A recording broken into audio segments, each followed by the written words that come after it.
You've been sold a lie. They told you honesty is the best policy. But in your gut, you know the truth. You've seen the honest get punished and the strategic get promoted. You've felt the power of choosing your words carefully. This isn't about being evil. This is about seeing the world for what it is, a psychological chessboard. And it's time you learned how to play. Honesty is punished, while manipulation is rewarded. Observe the social landscape with cold, clear eyes. The employee who bluntly points out a fatal flaw in their superior's plan is ostracized for creating friction. The friend who offers unvarnished, quote, zero criticism is avoided for causing emotional distress. Society preaches the virtue of honesty, while systemically punishing its practitioners for disrupting comfortable narratives. Conversely, the skilled manipulator thrives. They frame inconvenient truths in palatable ways. They tell people what they need to hear to gain compliance, and they navigate complex social hierarchies by managing perceptions, not by broadcasting raw data. This isn't a moral failing. It is a functional reality of our species.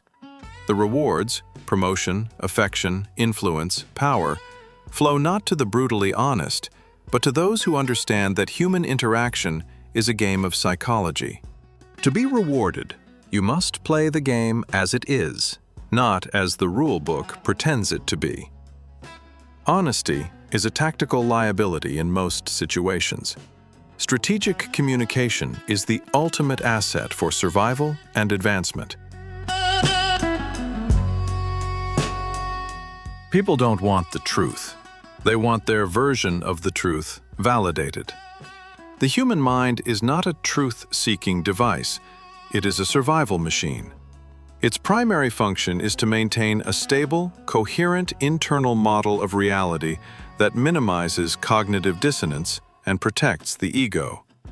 When you present someone with a raw, unvarnished truth that contradicts their deeply held beliefs, their identity, or their self-perception, you are not offering enlightenment. You are launching a psychological attack. Their defense mechanisms will activate instantly. Denial, rationalization, anger. Not to reject your data, but to reject you as a threat. The manipulator understands this fundamental operating principle. Instead of fighting the current, they ride it. They first mirror and validate the target's worldview, making them feel understood and secure. Only then do they subtly introduce new information, framed in a way that appears to confirm or logically extend the target's existing beliefs. This isn't lying. It's emotional intelligence applied with strategic intent.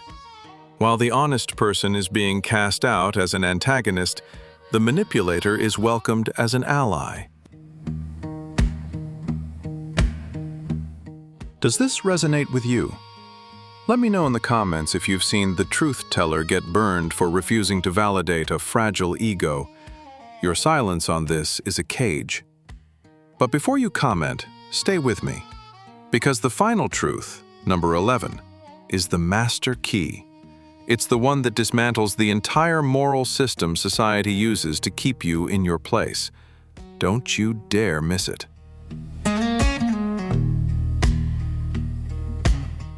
Honesty is a low-resolution tool. Manipulation is a high-precision instrument. Consider a sledgehammer versus a scalpel. Honesty is the sledgehammer. It is a blunt instrument used to demolish obstacles with brute force. It has one function, and it applies the same raw, unfiltered power to every situation, regardless of nuance. It breaks things, egos, relationships, opportunities, often without achieving the desired objective. Manipulation, however, is a surgeon's toolkit. It is a collection of high-precision instruments, each designed for a specific task.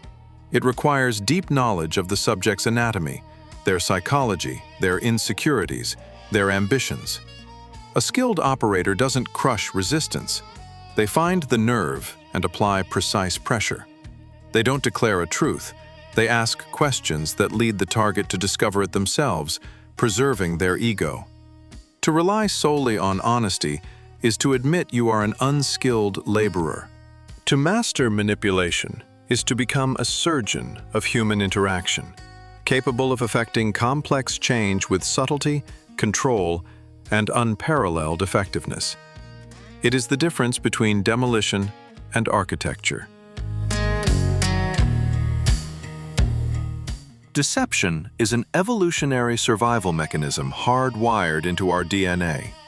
Look at the natural world. The chameleon that changes its skin color isn't immoral, it is a survivor. The predator that mimics a mating call to lure its prey isn't evil, it is efficient. Deception is not a human invention. It is a biological imperative, a fundamental tool for survival and replication written into the code of life itself. Our complex neocortex did not evolve merely to solve abstract problems, but to navigate the intricate, high-stakes game of social competition. The ability to mask your true intentions, to project a false image of strength or weakness, and to mislead rivals about resources or opportunities conferred a massive survival advantage. Honesty, in a primitive world, was a death sentence. To feel guilt over manipulation is to be shackled by a recently invented social convention that wars against millions of years of evolutionary programming. The instinct to deceive is not a flaw to be corrected. It is a weapon, inherited from every ancestor who successfully outwitted a competitor or a predator. Society demonizes manipulation to keep you predictable and easy to control. The moral architecture of society is not an accident. It is engineered. The widespread demonization of manipulation serves a single critical function: to maintain power structures by ensuring the populace remains transparent and predictable. An individual who adheres strictly to absolute honesty is a known variable, an open book whose reactions can be calculated and exploited with ease. They are the ideal citizen, the perfect consumer, the compliant employee. The manipulator, however, is a black box. Their motives are their own, their methods are opaque. They are a destabilizing agent in any controlled system, a threat not because they are evil, but because they are ungovernable. By conditioning you to view your innate capacity for strategic influence as a moral failing, the system convinces you to voluntarily disarm. It teaches you to police yourself, to shun the very tools that would allow you to challenge established narratives and pursue true autonomy. The taboo is a cage. Honesty serves an abstract principle. Manipulation serves your concrete goals. The pursuit of honesty for its own sake is a form of intellectual vanity. It is the act of prioritizing an intangible philosophical concept over tangible, real-world outcomes. When you are brutally honest, you are not serving the person you are speaking to, nor are you necessarily serving your own interests. You are serving the abstract principle of truth, an idol that demands sacrifice but offers no reward. It gives you a fleeting sense of moral superiority, while your goals, a promotion, a harmonious relationship, a successful negotiation, slip through your fingers. Manipulation, in its purest form, is the ultimate pragmatism. It is the art of aligning every action and every word with a specific, concrete objective. It asks not, "Is this true?" but, "Will this work?" It is the direct application of psychological leverage to achieve a desired end state. To be a manipulator is to be a realist, an engineer of outcomes who understands that in the theater of human affairs, results are the only currency that matters. Principles are a luxury for spectators. Effective manipulation requires deep psychological insight. Brutal honesty requires none. Anyone can be honest. It is the default state, the path of least resistance. It requires no thought, no empathy, no understanding of the other person's inner world. Brutal honesty is often just a mask for intellectual laziness and a lack of social calibration. It is the act of dumping raw data onto another person and absolving yourself of all responsibility for the psychological fallout. Effective manipulation, by contrast, is an elite skill. It is an art form that demands a profound understanding of human nature, the intricate web of fears, desires, insecurities, and ego constructs that drive behavior. To manipulate effectively, one must become a psychologist, an anthropologist, and a strategist. You must be able to see the world through another's eyes, to map their mental landscape, and to identify the precise emotional levers to pull. Honesty is simple and artless. Manipulation is complex, sophisticated, and a testament to a superior intellect and a mastery of the human condition. The world runs on crafted narratives, not raw data. To be honest is to be unarmed. Human civilization is not built on a bedrock of objective facts, but on layers of compelling narratives. Religions, national identities, economic systems, and corporate brands are not equations. They are stories we agree to believe in. The honest person, who deals in the currency of raw data, fundamentally misunderstands this cognitive battlefield. They believe presenting a fact is the end of the argument, when in reality, it is merely the opening move. A skilled manipulator understands that data is inert. It is meaningless and powerless until it is framed within a narrative that resonates with human emotion, identity, and bias.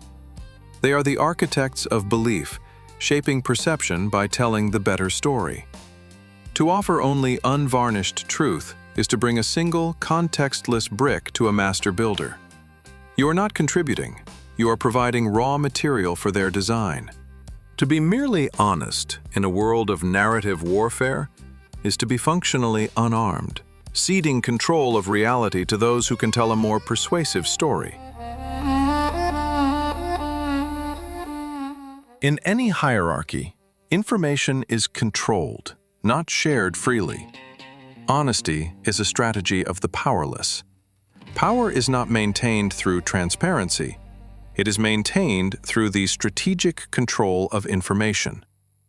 Observe any successful organization, a corporation, a government, a military unit, and you will find a carefully managed flow of data.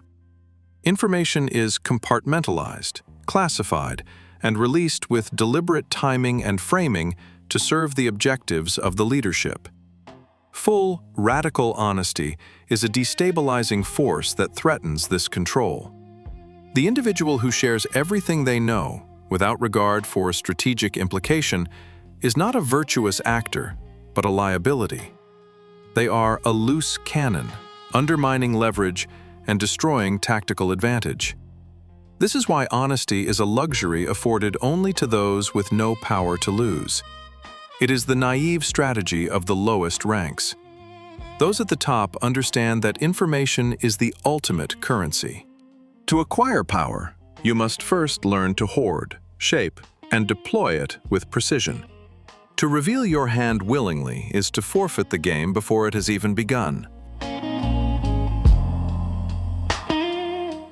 Absolute honesty is a form of social selfishness. Manipulation is a form of social engineering. The brutally honest person is celebrated as a paragon of virtue, but this is a dangerous misreading of their true motive. Their act is rarely about benefiting the recipient. It is about their own emotional catharsis. They prioritize their personal need to discharge a thought or feeling above the psychological well-being of others and the stability of the social environment. This is selfishness disguised as integrity. The skilled manipulator, on the other hand, operates with a far more sophisticated and less self-centered calculus. They are a social engineer, understanding that human systems require careful management, not chaotic injections of raw truth. They consider the ego, the emotions, and the motivations of all actors, crafting communication to guide them toward a desired, productive outcome. While the honest person throws a grenade into the room to make themselves feel pure, the manipulator carefully rewires the system to achieve their objective with minimal collateral damage. One is an act of pure ego, the other is an act of calculated design. There is no objective truth to be honest about. There is only perception, and perception is reality. The manipulator is not a liar. They are an architect of that reality. This is the final seal, the core of the operating system. The entire moral framework around honesty versus deception is built on a childishly naive assumption that a single, objective, capital T truth exists. It does not. All human experience is filtered through layers of biological programming, personal history, emotional bias, and linguistic limitation. There is no raw data. There is only interpretation. The honest person is a slave to their own limited subjective perception, foolishly believing it is the universal constant. The manipulator has transcended this illusion. They understand that if perception is reality, then the one who can shape perception is the one who architects reality itself. They are not lying about a pre-existing truth. They are constructing a new, more advantageous truth from the raw material of human cognition. They are not breaking the rules of the game. They are the designers of the game board. To call them a liar is to fundamentally misunderstand the nature of power and reality. You made it to the end because you are not afraid to look into the shadows. You know these truths are not a justification for malice, but a toolkit for survival in a world that prefers you weak and predictable. Embrace this clarity. Use it. Subscribe for more forbidden knowledge that gives you the advantage. 11 Dark Truths. See clearly.